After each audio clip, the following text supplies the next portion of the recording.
The Tiger and the King. A story of wisdom and compassion. Long ago, in the lush green heart of a vast forest, there lived a mighty tiger named Sheru. He was powerful, swift, and feared by all. His golden-orange coat gleamed in the sunlight, and his roar echoed like thunder through the valleys. Sheru was not just strong, he was also proud, believing that strength was the only thing that mattered in the world.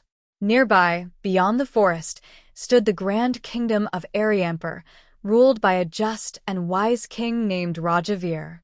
He was loved by his people for his fairness, kindness, and courage. Yet, despite his wisdom, he had never faced a challenge as strange as the one that would soon come from the forest. One day, news reached the king that the villagers living near the forest's edge were terrified. Their cattle were disappearing, and strange claw marks were found near their huts. Fear gripped the hearts of the villagers. King Veer decided to investigate himself. He rode into the forest with his guards, determined to find the source of the trouble. As they moved deeper, they came across Sheru resting under a large banyan tree. The tiger stood up, his eyes gleaming with pride. "Why do you disturb my home, O king?" he growled, his voice like the rumble of the earth. The guards raised their spears, but the king held up his hand. "I have come in peace, Sheru. My people live in fear because of your attacks. Why do you trouble them?" Sheru sneered. "Your people built homes on my land. The forest fed me, gave me shelter long before humans arrived. I hunt to survive." The king nodded slowly. "You speak the truth, proud tiger. But humans and animals must find a way to live in harmony." Sheru scoffed. "Harmony? Strength rules the world. I am the strongest in this forest. Why should I care for your weak people?" King Veer looked at the tiger with calm eyes. "Strength without wisdom is like a sword without a hand to guide it. You are mighty, Sheru, but that alone does not make you right." Sheru was silent. No one had ever spoken to him like this before. The king proposed a challenge. "Let us have a test, not of strength, but of character.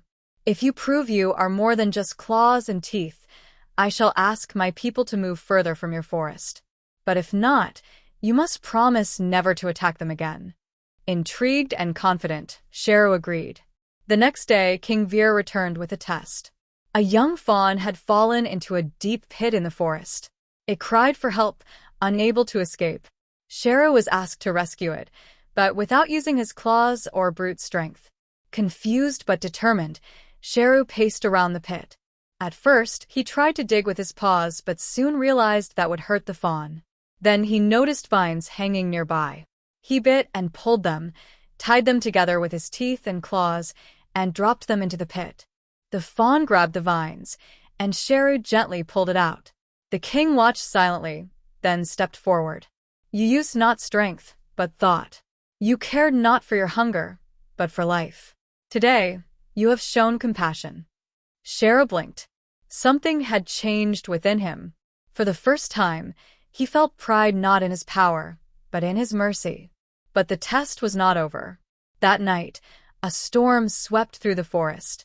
Trees fell, rivers overflowed, and animals scattered in panic. One of the villagers' children, chasing after a goat, was lost in the forest. Sheru heard the child's cries and the howling winds. He could have stayed in his cave, safe and dry.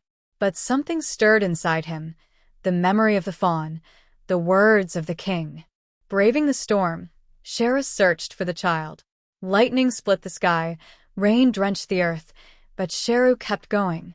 He found the child shivering under a fallen tree, crying for help.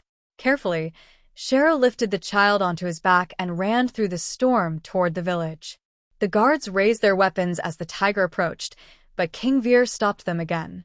When the villagers saw the child alive and well, tears flowed. Sheru gently placed him down and stepped back. That day, something rare and beautiful happened. Fear turned into respect. The people no longer saw a beast, but a guardian. King Veer walked up to Sheru. "You have passed the test, my friend. Not by force, but by heart." From that day forward, a new law was established. A boundary was created between the village and the forest, respected by both sides. The villagers never strayed into the deeper forest, and Sheru never hunted near the village again. Over time, Sheru became a legend, not for his might, but for his wisdom and compassion. Travelers told stories of the tiger who saved a child, who listened to a king, and who learned that the greatest strength lies not in muscle, but in mercy.